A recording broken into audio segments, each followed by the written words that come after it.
Hey, how's it going, guys? This is your boy Hazzed, and today in Battle for Azeroth, we're going to be discussing the Bursty Obliteration spec. And also, you're probably wondering, why would I want to use Obliteration in Battle for Azeroth? And in this video, I'm going to go into a little more detail about what makes this spec strong for what it does. So, let's jump into this and talk about it.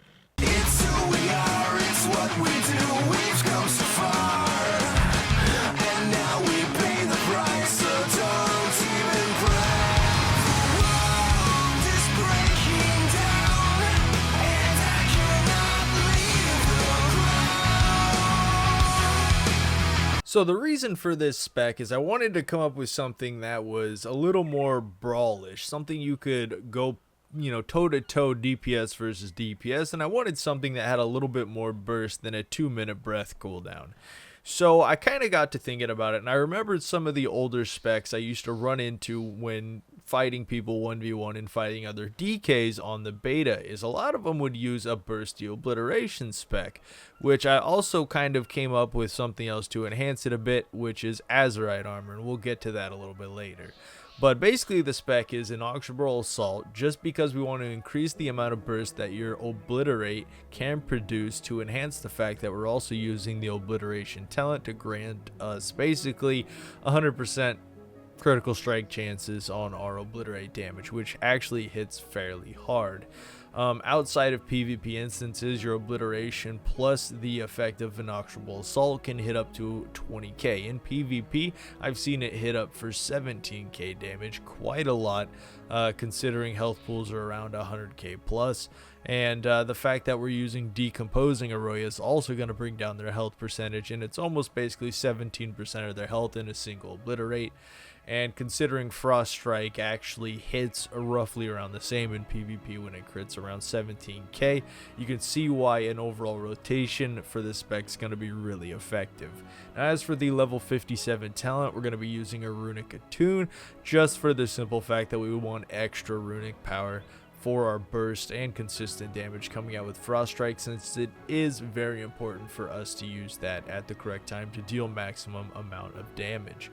As for the level 58 talent, we're always going to be going towards Asphyxiate for PvP, as it is our stun, and we definitely need that. It is amazing. As for level 60 talents, we're going to be using Avalanche, and the reason being, with the obliteration inaugural assault spec, we're trying to deal as much burst pressure as possible. So outside of burst, Frozen Pulse would probably deal slightly more damage in the long run, but we're not trying to do that with this spec. We're trying to produce burst every time we pop Pillar of Frost, or whenever we have our cooldowns up, to deal quite a bit of extra damage, instead of just having those high breath DPS, low DPS outside of breath. This is going to be more consistent, and it's going to give us more burst every time we burst, instead of just the 2-minute breath cooldown. And also, it's not going to force us to basically give up our breath completely, or if some reason we get CC'd or something, your burst is still going to be effective with this spec, is the other reason. As for level 75 talents, we're going to be using Death Pact, which obviously is a fairly large heal. As for PvP, the other two, not necessarily great ideas. Death Pact's the way to go, because it could also counter, let's say your healer CC'd, you could use Death Pact with Death Strikes afterwards to try and help get rid of the percentage, and then of course go back on the target and finish do whatever you're doing. As for level 80, we'll be running Gathering Storms for the consistency burst, because we are going to be dumping runes during burst as much as possible to increase the strength percentage gain we get from Pillar of Frost, to increase, of course, our frost damage, our obliterates, and our howling blast, just to make sure we get a nice oomph of burst right there. Gathering Storms is also going to be helpful and effective in that. So also for the level 100 talent, we kind of touched on it, it's going to be Obliteration, and that's for the overall rotation to actually be bursty with Obliterate. You're going to go ahead and you're really going to need that. As for Breath of Sindragosa, we're not going to be using it for this spec, and we're not going to need it because it has some pretty good burst. Touching on the honor talents, of course, we're going to be using Gladiator's Medallion. Next up is Necrotic Arroyo for overall increase for magical damage. The reason we are not using something like Tundra Stalker is dumping Frost Strikes is not the greatest idea. Our DPS is more weaved when we burst with this spec, and if we end up dumping frost strikes, more than likely we'll consume too many globals on our pillar, and we won't increase our pillar enough and deal enough damage. Was the main problem I ran into while trying to use Tundra Stalker. Also, this ability is garbage. I mean, just the fact that I have to give up like 8% damage, or I have to give up overpowered rune weapon to take Frozen Center just to actually grant the ability of getting Tundra Stalker, not very great. I really just don't like using it with that spec at all, and I don't like venturing out there. I tried it a few times and it really never ended well. As for the other talents, we're going to be using overpowered rune weapon. Now, if you do an opener burst with this spec, like I'll show you in a bit when we're doing rotation, you won't need to use overpowered rune weapon. But if you're trying to burst, let's say mid-rotation, or it's your second burst or your third burst with this spec, you're going to need the overpowered rune weapon to actually dump into your pillars to grant you the extra strength to do the good damage with this spec. Otherwise, it'll kind of fall flat on its face, and it'll kind of seem not so great after the first burst. So you really do got to pop your overpowered rune weapon at the correct time during the secondary burst to do quite a bit of DPS consistently with this. And of course your DPS is going to go up and down, but your overall DPS with this spec will also be much higher than it was with the Sindragosa spec because of that ability, and of course you don't have to dump it into Sindragosa. And we're going to be using Decomposing Arroyo. Now this one is kind of I mean, I feel like this is the one that you could change out the most if you wanted to, but I wouldn't honestly, because that's 15% of somebody's health pool, and if we're hitting about 100k, it's going to be about 15 to probably 18k of permanent health loss. So even if they healed a cap, you're still going to be able to take that damage off them the whole time. It's like equivalent to a Frost Strike crit or an Obliterate crit, essentially. They can never be healed, so it's fairly strong. Real quick, talking about these Azerite traits. Now this was the one thing that kind of led me to testing out this spec a bit more, was the Azerite traits. Now Frost Strike wasn't very strong, and that was kind of the main deterrent for not playing this spec. But one of the things I realized, and I think it's one of the Azerite traits that's generally looked over, is I wanted more control with my burst. I kind of thought about the Azerite traits they have on like Blood Mount and things like that for single target DPS, but all of those are generally on longer elongated fights and they're random procs. But I want controlled burst for killing targets in arena or PvP. So what I realized is I needed to get the Azerite traits like the Sea Brawler's Great Helm right here that has Latent Chill, with Frost Strike deals an additional 617 damage if you have at least 3 empty runes. And as you know, we're going to be runic dumping with, or not runic dumping, dumping our runes into Obliterate to increase our overall strength. And then once we don't have any runes left to dump into that, we're going to be using our Frost Strikes, or at least we're going to be weaving in and out our Frost Strikes within our damage, which Frost Strikes are probably some of the hardest hitting damaging abilities now that I have, considering that I have these Azerite traits, and generally is quite a bit up there on my DPS. So that's kind of important to make sure you have these on probably all 3 of them. Right now on my chest piece I need to get a better one. I've only got the 236 increased damage, which also has a chance to give me Killing Machine.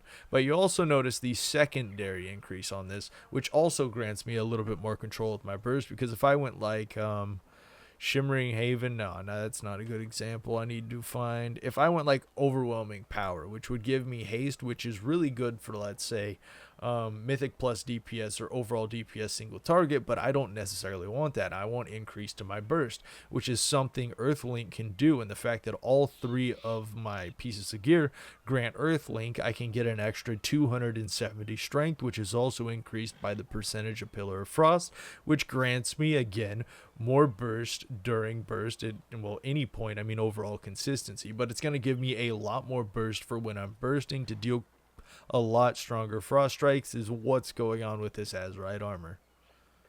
Getting into rotation, first off we'll be taking a look at just kind of the overall rotation, not bursting at the moment. We're going to go ahead and just open up with Remorseless Winter and just start obliterating. Now this is just kind of like the basic rotation for a Frost DK outside of Breath of Sindragosa. Even while bursting you follow the same rules.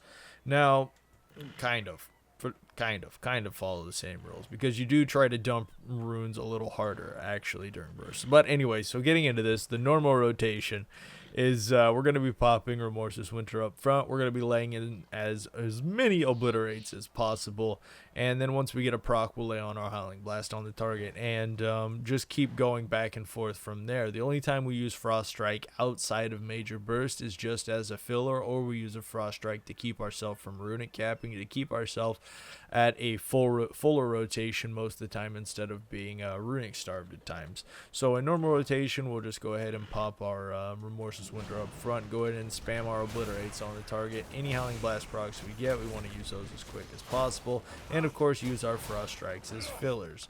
Very simple to do, and right now, even though this is a normal, just kind of a normal rotation, nothing fancy, we're still dealing quite a bit of single target DPS on the target. You also notice by looking at the damage there, Obliterate and Frost Strike seem to be roughly the same DPS as your melee attacks, so it's kind of like enhancing definitely our single target DPS with this spec in comparison to the Breath of Sindragosa spec.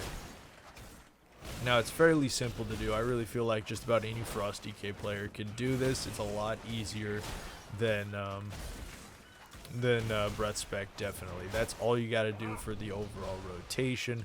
Now let's go ahead and get into some of the more bursty rotation. So now let's go ahead and get to the fun part of this spec, the absolute burst. The burst is amazing. Alright, so what you're going to go ahead and do on this target is, I'll go ahead and talk about quick bursting first, and then we'll go ahead and touch on normalized rotation bursting. Now, what you want to do on this target, if you're just opening up, is DPS versus DPS, kind of like that Arms Warrior I took on yesterday in the RPG. He really didn't stand a chance because of how much opener burst DPS I had with this spec compared to the Breath spec. Very effective. Now, so what we're going to go ahead and do on this target, we're going to pop Remorseless Winter, we're going to use Pillar of Frost, and of course any kind of trinket or potion if it's a random battleground to deal extra damage, and we're going to open up with Howling Blast to 1, apply the dot, and 2, grant us an obliteration proc on our obliterate, to grant us a critical strike. Now what we want to do from there is spam your obliterates until you're runic starved. If you get Howling Blast procs, use those, because for 1 it'll increase the strength percentage of your Pillar of Frost, and for 2 it'll give you another obliteration proc. And from there, once you're runic starved, you basically, if you don't get any Howling Blast procs, you don't have any obliterates, you use your Frost Strikes, and your Frost Strikes are used as fillers when you're runic starved, because that's when your Azerite traits affect Frost Strike.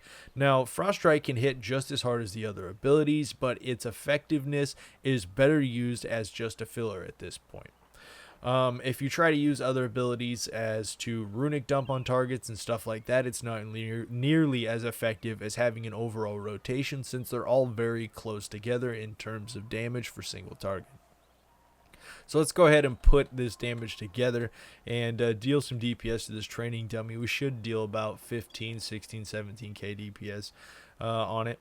So throwing up Remorseless Winter, bursting, opening up with a Howling Blast, and then going straight to the big obliterates. We got a Howling Blast proc, very nice there. We have some filler we could do, Frost Strikes, big Frost Strike coming out, big Howling Blast, big obliterate on the target, big Howling Blast again. This is turning out to be quite a fantastic rotation. As you can see on opener bursts like this, I did not need to use a power rune weapon at all.